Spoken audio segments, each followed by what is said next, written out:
spread under these types of conditions. The palm trees that are notorious to Southern California, here's one burning out of control, but look at the incredible amount of wind that's not only shaking this vehicle, but taking those embers and quickly spreading them across the road, starting and igniting additional what we call spot fires. This is the moment that the Palisades fire erupted yesterday, and you can see the direction of the wind with the smoke plume just emanating out into the open of the Pacific Ocean. Here's what I'm concerned about as it stands right now, the immediate threat. You're looking at West LA County and the Palisades fire. The area that's burned is right here. You can see some of the topography. These are actually buildings, homes, residents, apartments, businesses. This is a canyon right here. And with the video I showed you just a moment ago, you can imagine the winds whipping up and over these canyons and into the valleys below, taking the embers, spreading them, and starting additional spot fires. You can see one there. There's another one. That is how quickly and how rapidly that this will spread. So what we've got right now is this northerly component to the wind. If we start to see what's called a backing of the wind to more of a north-northwest, that would put more of western LA County at threat. So more residential area, more densely populated areas. There is some relaxing of the winds forecast later this afternoon, but then again with Santa Ana winds, they will pick up overnight and into tomorrow morning. As we typically see with Santa Ana wind events, they peak right around the dawn hours. This is brand new video just in. Remarkable footage. You can see the flames raging in the Pacific Palisades. This was captured by a woman on a flight approaching Los Angeles International Airport. And we've got more breaking news just in seconds ago. The mayor of Los Angeles just posted she expects these conditions to get worse. The conditions are expected to get worse over the next several hours. We've seen remarkable footage of these fires. I hope we see much more. The situation already bad, getting worse. Nick Watt is in the middle of it. If you were involved in a car accident and you were not at fault, listen to this. Insurance companies don't want you to know. You may... This is Palisades Village, the heart of Pacific Palisades. This used to be a restaurant. I don't know what that was because there's nothing left. I can't tell what that used to be.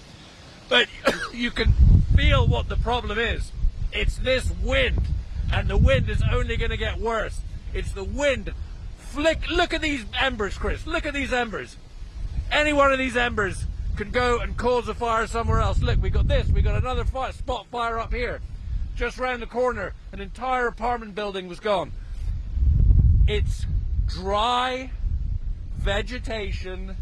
It's wind. It's a terrible combination. 30,000 plus people evacuated. We have no idea yet how many structures have been lost. But we have been up in the hills. $1 million homes we've seen destroyed. We're down here in the village. Apartment buildings, restaurants, destroyed. The question is, just how far is this fire going to go before the wind finally dies down? Nick Watt, Pacific Palisades, California. And our thanks to Nick and his team. Let's get right to Dr. Ariel Cohen, meteorologist in charge with the National Weather Service in Los Angeles. Doctor, thank you so much for being with us, the mayor of Los Angeles. And we're going to put as many pictures as we can so people can see the conditions in Los Angeles during our conversation. The mayor of Los Angeles just posted that she expects these conditions to get worse. What are you expecting the next several hours? Powerful winds, destructive winds are ongoing right now. We're getting observations showing 70 to 90 mile per hour winds over the mountains, continuing some of the lower elevations from the San Gabriel Valley all the way to the Malibu coast area, getting 50 to 70 mile an hour winds that are going to continue to carry these fires rapidly forward, creating just paths of destruction. And everyone needs to be listening very carefully to emergency notifications, evacuation orders, and when they come, you need to take action, evacuate to save your life.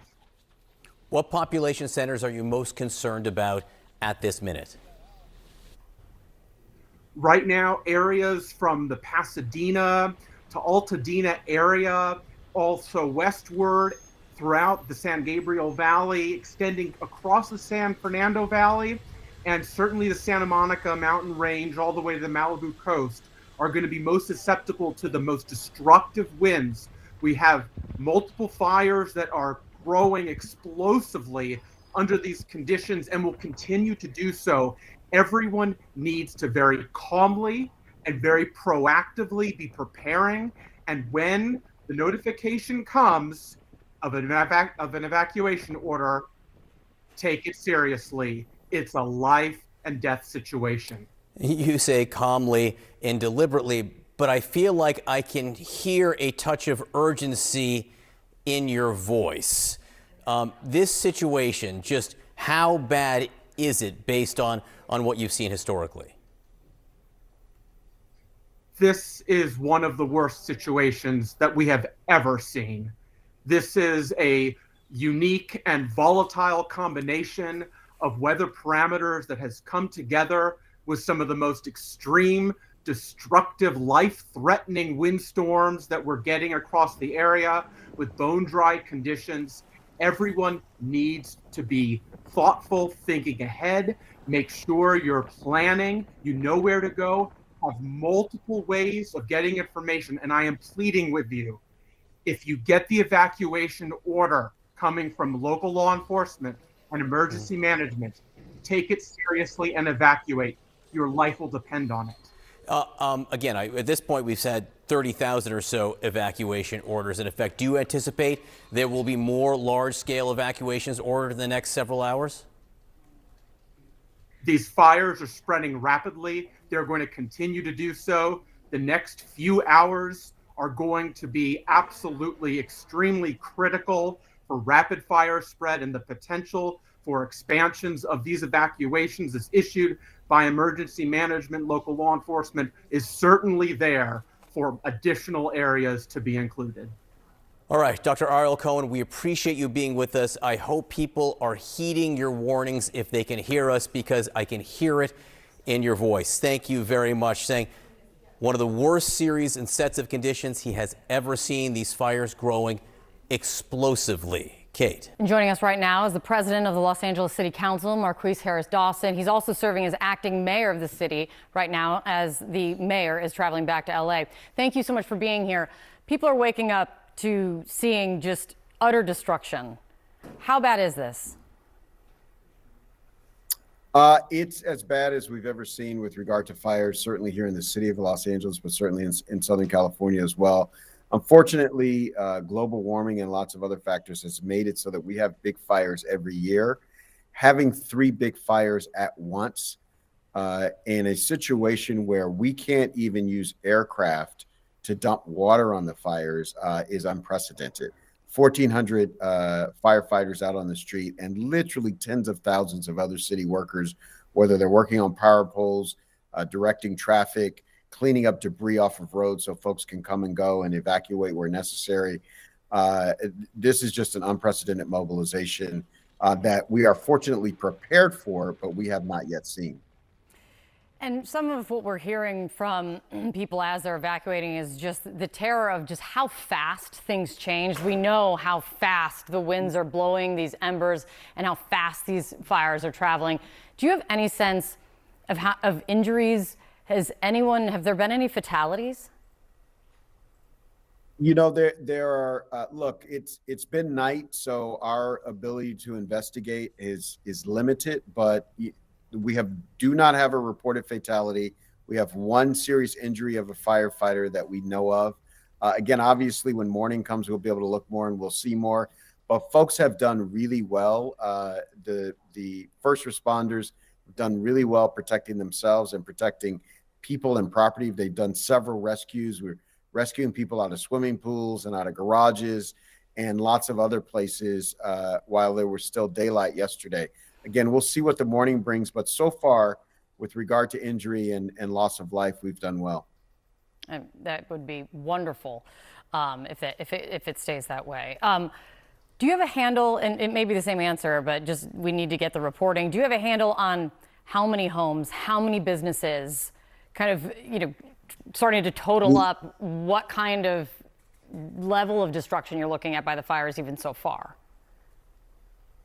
Impossible to know the amount of structures that have been damaged because, again, we cannot get aerial views because of the smoke and the wind.